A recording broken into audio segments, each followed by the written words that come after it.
Welcome back to the Gridiron Goons. I'm your host, Preacher, and I am joined by Sean O'Mac. Sean? Brandon? Not him either. Well, you're just in luck. It's just me tonight, and we're all busy this summer, but we thought you still needed an episode. And so, we're in the off season, and sometimes there isn't much news, but get ready, y'all. It's almost the end of June. We'll be in July, and then training camps and preseason, and all of this season will be ready to go. And so today I wanted to dive into maybe not necessarily everybody's take on what games are going to matter, but I want to take time today to talk about 5 games in this NFL season, upcoming year in 2025, that I believe will shape the NFL, whether that's matchups or seeding, like the number 1 seed in the conference on each side, or just a particular division, or even anything in that. So let's break down 5 games that I think it's going to matter, and we're going to start off in week 1. Week 1, Green Bay hosts Detroit. The Packers host the Lions in an NFC matchup, which honestly, looking at an NFC Week 1 North matchup, Green Bay and Detroit, this game is pivotal for the NFC North. It's pivotal for what Detroit really, I think Detroit really looks at this as a year that they can make it all the way. Last year, it didn't go as well as they hoped. In this particular matchup last year, Detroit beat Green Bay both games. In the first matchup they played in Green Bay, that was a very rainy, soggy game, and Detroit beat Green Bay 24-14 in that matchup. And then in Week 13, Green Bay lost, but it was only 34-31 in that contest. So that was with injuries across the board. Detroit faced a lot of defensive injuries. Defensive end Aiden Hutchinson, cornerback Carlton Davis. Then they also lost defensive end Marcus Davenport, defensive tackle Aleem McNeil, linebacker Malcolm Rodriguez, and linebacker Derek Barnes. That's a whole lot of defensive players that at least at some point in time in last year's season got injured. And so that's a huge thing for Detroit to at least, hopefully all of them are ready to come back for a new season. On Green Bay, Quay Walker, Evan Williams, Zane Anderson, Devontae Wyatt, and not that it matters this year, but Jair Alexander at one point in time had been facing injuries for Green Bay. And so that defensive side for Green Bay, now, we'll talk about Jair's exit in just a little bit, but injuries for Green Bay, not as extensive for Detroit. Detroit also lost Sam Laporta at times, and David Montgomery, Tyler Decker, those guys that were out for Detroit. And then Green Bay, Christian Watson's, Romeo Doubs, Luke Musgrave, and Jordan Love. Jordan Love, obviously, that injury early on in the season. And so looking at injury base, these two teams need to start out with a very good season and a very good game where nobody gets injured. Green Bay's Jair Alexander exit is a tough one to swallow for a Green Bay fan, but Green Bay also is very young, very talented, and both offense and defense is very young. We brought in Matthew Golden, which the first wide receiver picked in 22 years or so I can't remember offhand. I think it was 20 some years. Matthew Golden to be the first wide receiver. And, hopefully he becomes the one on Green Bay in the wide receiver room. Jordan Love's coming into another great season. You have Josh Jacobs and the rest of Green Bay's offense. You match that up with Detroit's offense. We're talking about who's going to be able to stop. And I really do believe this is going to become a defensive battle. We saw it in that second game. Granted, there were injuries across the board, but I do believe that this game is going to come down to who can stop the offense. And so I'll say it again. Green Bay, I always notoriously say this, is that if Green Bay is able to go up 2 scores in a game, I'm confident they will win. But if they go toe-to-toe and we walk into the fourth quarter and it's a one-possession game, maybe we're winning, maybe we're losing, it always seems to be that Green Bay ends up losing that game. And so with a Green Bay loss, you're starting off the season 0-1 in a very, very tough division. I mean, we're talking about Detroit, Minneapolis, Chicago, even Chicago. I mean, think about Chicago and Minneapolis. Those 2 teams are no slouches either. And honestly, this matchup, this game early on in the season could have very real playoff implications and the NFC North standing implications just in week 1 alone, which that's insane to be in week 1, knowing that you're going into a divisional game with so much at stake. And honestly, this is a toss-up to me. As a Green Bay hopeful, I want Green Bay to win, but I definitely could see Detroit winning this game. And honestly, it has to start right now for Green Bay in training camp and all them off-season workouts for Green Bay to have a shot at the NFC North and a trip to the playoffs. So that's week 1 starting off the game hot. Number 2 game of the week, or number 2 game of the year, is in week 2. It's a Super Bowl rematch between Philadelphia Eagles and Kansas City Chiefs, which, let's be honest, y'all, this game in the Super Bowl really was not competitive at all. It seemed like Philadelphia was kicking on all cylinders. You had Saquon, Jalen Hurts. I mean, y'all, that is a nasty duo alone. You bring in A.J. Brown and the rest of the team. That is nasty. That's a nasty offense. So will Saquon start out the year with a dominance performance like he did last year? We won't know. But I want to talk about Kansas City for a second, because this 2024 Kansas City team, I don't know for you can sound off in the comments, but I felt like this Kansas City team really didn't even play to the max potential of that they could have every single week. We saw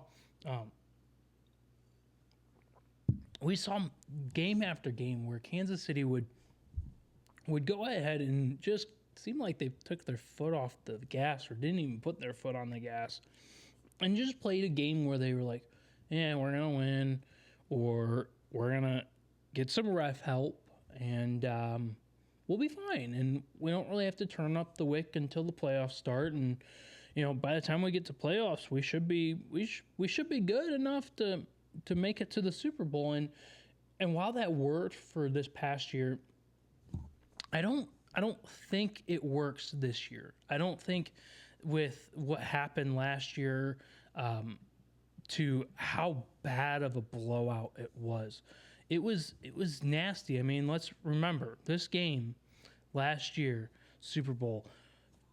Philadelphia beat Kansas City 40-22, and it wasn't even close. It was not even close.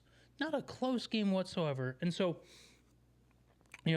this is a pivotal game for Kansas City. Let's also talk about the Kansas City division. The AFC West, you have teams like Denver, Las Vegas, which Denver last year with Bo Nix coming in, which I think we were all shocked on Bo Nix's talent. He finished, I believe, in the top 10 in fantasy last year. That Denver team is really scary, really looking like a team that can challenge to be in that top echelon of that division. And let's not even forget Las Vegas. The Las Vegas Raiders have Genty, Bowers. Geno Smith last year in Seattle went 70% completion rating, 4,320 yards, 21 touchdowns, 15 interceptions, which, that's 15 interceptions over the year isn't terrible. But honestly, it wouldn't surprise me if Kansas City lowers, for me, this game is huge because it's what Kansas City has throughout their season. It's the Chargers in week 1, the Eagles in week 2. Then you go into the stretch of the Ravens, and then you get a game with the Jaguars, but then you play the Lions, Raiders, Commanders, Bills, Broncos. That is literally, if you look from this game on, you play the Giants, which Giants have a very tough schedule. Then you play the Ravens, which, we're going to talk about Baltimore in a second, but Baltimore is a nasty, scary team right now. The Jaguars, they're improving, obviously not to the level of the Ravens or the Lions, but then you play the Lions. And honestly, if the Lions lose in week 1 to Green Bay, I think they're going to come with a vengeance in this game. Then you play the Raiders, which, listen, I want to talk about Genty. I think Genty is going to be able to tear up the Kansas City defense. Look at last year with Detroit. Detroit played a really great game and won. And so Las Vegas comes into town and plays a really great game. Washington, which, Jaden Daniels in year 2. Oh, man, that's going to be scary. And then you play the Bills, and that's always a tough matchup with Josh Allen and team. And then, like I said, you play November 16th in Denver, and this game, it always seems like Denver has Kansas City's number. And so this is a pivotal game for them to win. And if they don't, I can see the Chiefs slipping a little bit. And if Philly wins, Philly's just going to continue to roll through. And I think Philly's going to be a very good front runner in the NFC. But it's a very competitive league. And let's move on to week 3. Week 3, Detroit at Baltimore. This is a nasty game. This is a nasty game for Detroit. We already talked about Detroit's defensive issues last year and injuries, offensive injuries from the team perspective. But walking into this game in Baltimore in week 3 is a very huge test for Detroit. If they beat Green Bay in week 1, that's great. Kudos to Detroit for beating Green Bay in week 1. Week 2, they play the Bears, which is a very tough, competitive team. We saw them, we saw the Bears improve last year. Now, is Caleb Williams able to take the helm to the next level in Chicago? Time will only tell for Chicago, but for Detroit, coming in 2 games that are divisional matchups, key games for them to make the charge late into the season, this game is a very pivotal matchup. So let's talk about Baltimore, because Baltimore, The reason why I say this is a nasty, scary game is because Baltimore has added DeAndre Hopkins, Jacoby Awuzie, and Jair Alexander from Green Bay in free agency, drafted players like Mike Green, Malik Starks to pair with the already explosive offense of Lamar and Derrick Henry, Isaiah Likely, Mark Andrews. This offense has been primed already last year and showed a lot of potential. And it was almost like they just needed a little bit more defensive help to get out over that edge. And boy, did they fix those issues in the offseason. This is a very, very, very, very, very big game. And I honestly think this game in week 3 with both of these teams, the winner of this team will put themselves in the contention for being the number 1 in their conference, just based on the fact that you have to win these big games early on to win big games late. And it sets up the Ravens for kind of some tough games after this. After Detroit, they play Kansas City and Houston in the next 2 weeks, which I think Houston's going to be a team this year that's improved from last year. We'll get into that later because that one's an interesting game in our 5th matchup of the year. But Detroit, after this, they have an easy game against the Browns, but then they have a murderer's row of games. Listen to this and sound off in the comments if you think that Detroit has the opportunity to be a number 1 seed, especially with the following schedule after this. So it goes the Browns, and then they play Cincinnati, Kansas City, and Tampa before their bye week.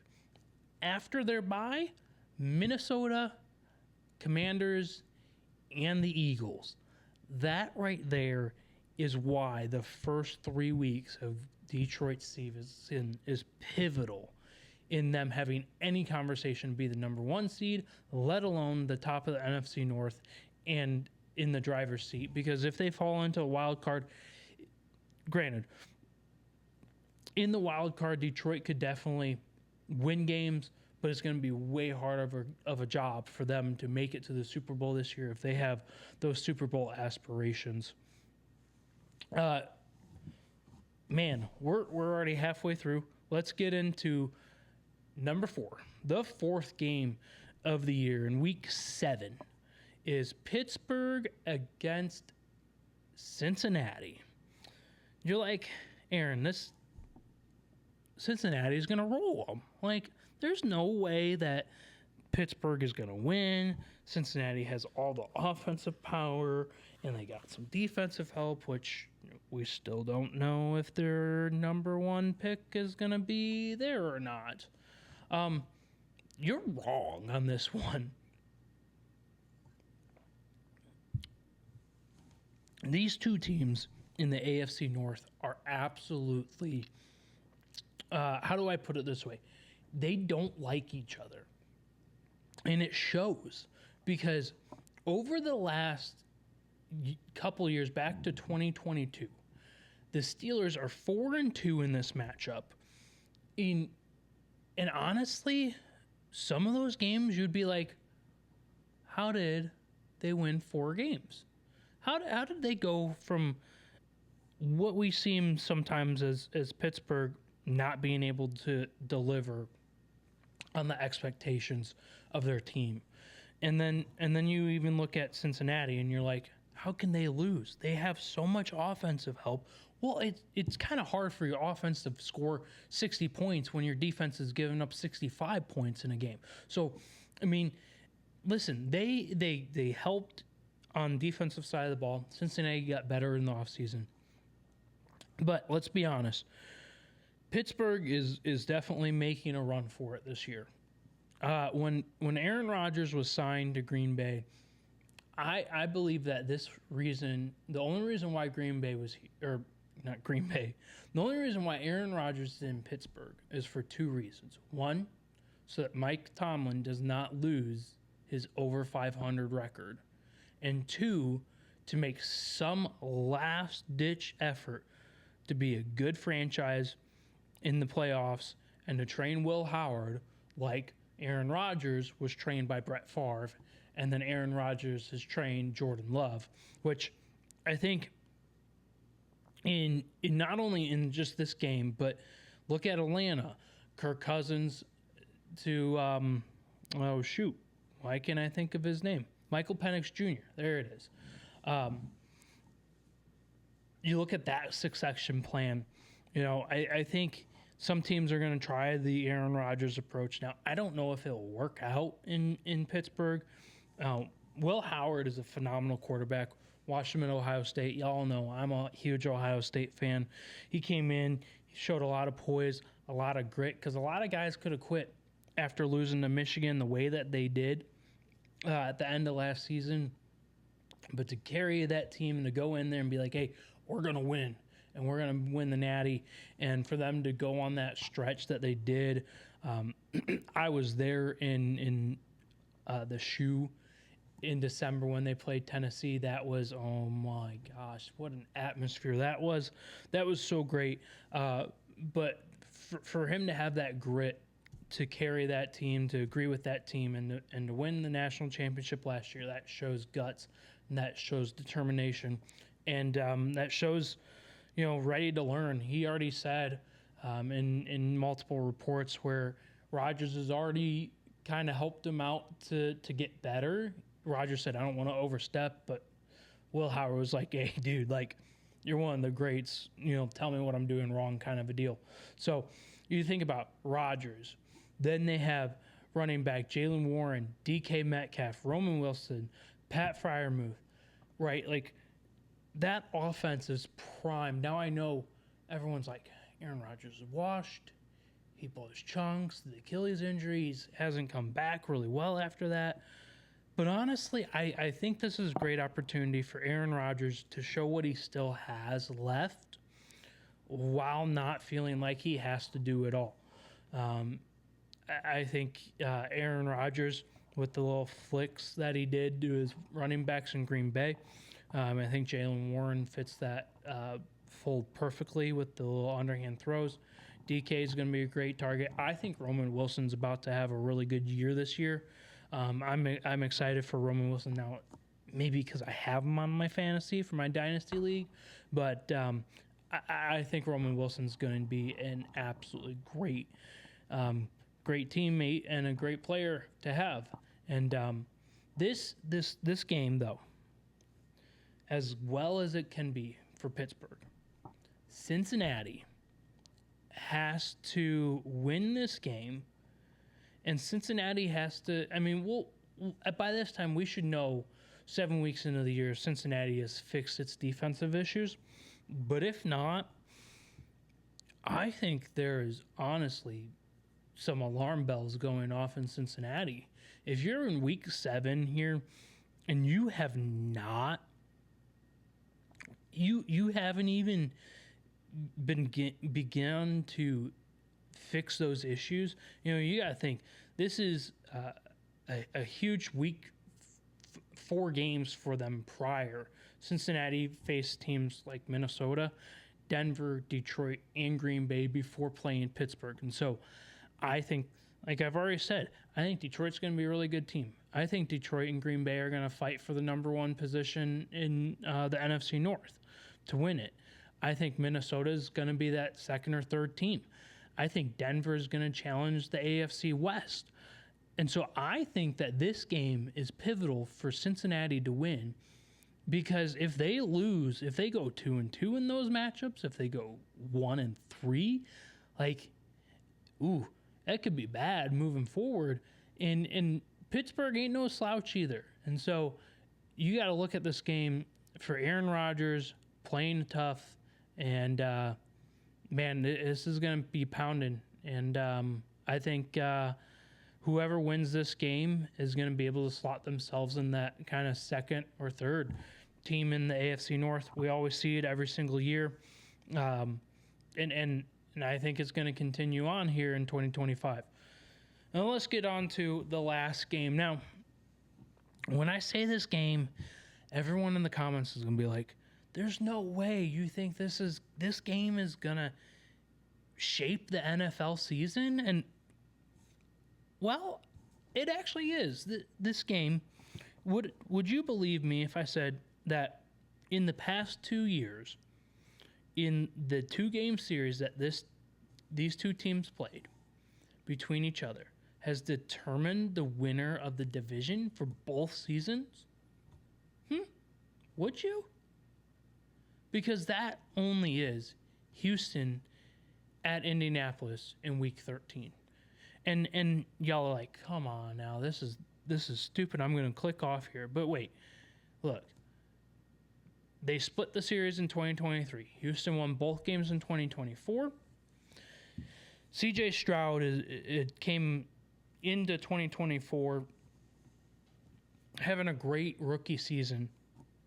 Had some problems in his sophomore season. They needed to add offensive help, and they did.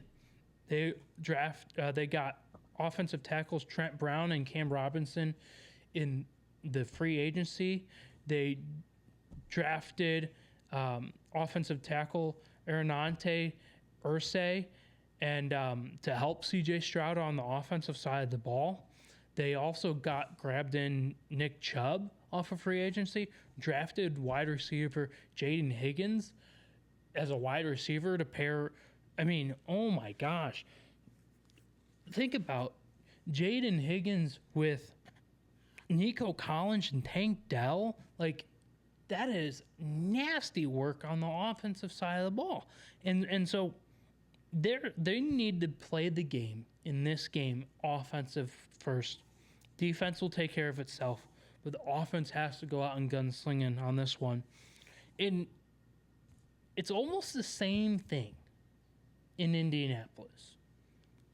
They drafted Tyler Warren, which honestly, y'all, I think Tyler Warren's a week 1 game changer for Indianapolis. This man has done it all in Penn State. He was really more of a wide receiver than a tight end, and they used him very, very, very well in Penn State. Trust me, I've watched games and games and games of Penn State where Tyler Warren just is wide open over the middle of the field, or he comes off a block and he's just wide open, and he's able to make plays in space. He's able to make plays off ball. He's able to make plays when he's I mean, it almost even looked like sometimes he's blocking for half the play and then he pulls off and then he, scores a touchdown. So it's like, this guy is such a pivotal player for Indianapolis. Now, the question will be, who's their quarterback? Is it Anthony Richardson? Is it Daniel Jones? Is it somebody else? That's going to play out, I believe, in the preseason ball, where I believe that, honestly, it's a toss-up for me. Richardson, has he gotten better over the offseason? I know Evo's always like, man, I believe in Richardson. And I'm like, I don't know if I do believe in Richardson anymore. But I also don't know if I believe in Daniel Jones either. But I believe in Tyler Warren. I also believe in JTT Tuimoloau, corner, defensive end for Ohio State. Nasty, absolutely nasty player. He's so good, and he's going to be able to provide Indianapolis with that defensive pressure. They also drafted cornerback Justin Wally, who is an absolutely really good cornerback to pair on that defensive side of the ball. And this game, it comes down to two things. One, who wins the first game? Because whoever wins the first game is going to set them up nice for that second game. And they both face each other in Week 18. And this game will really, in my opinion, determine the AFC South. Now, there's definitely a whole lot more games that you could list, games like the Lions and the Bengals. I mean, honestly, we could have just done a whole game schedule of Detroit Lions, because They got the Ravens, the Bengals, the Chiefs, the Bucks, the Commanders. Detroit has a nasty schedule, and like I said back in week 1, if they win, it's gonna be nasty. It's gonna be good for them in week 1. But anyhow, sound off in the comments. We're gonna put this stuff up on TikTok. Give us your thoughts on what games do you believe are gonna be the most impactful in the 2025 season. And with that being said, I blanked on it.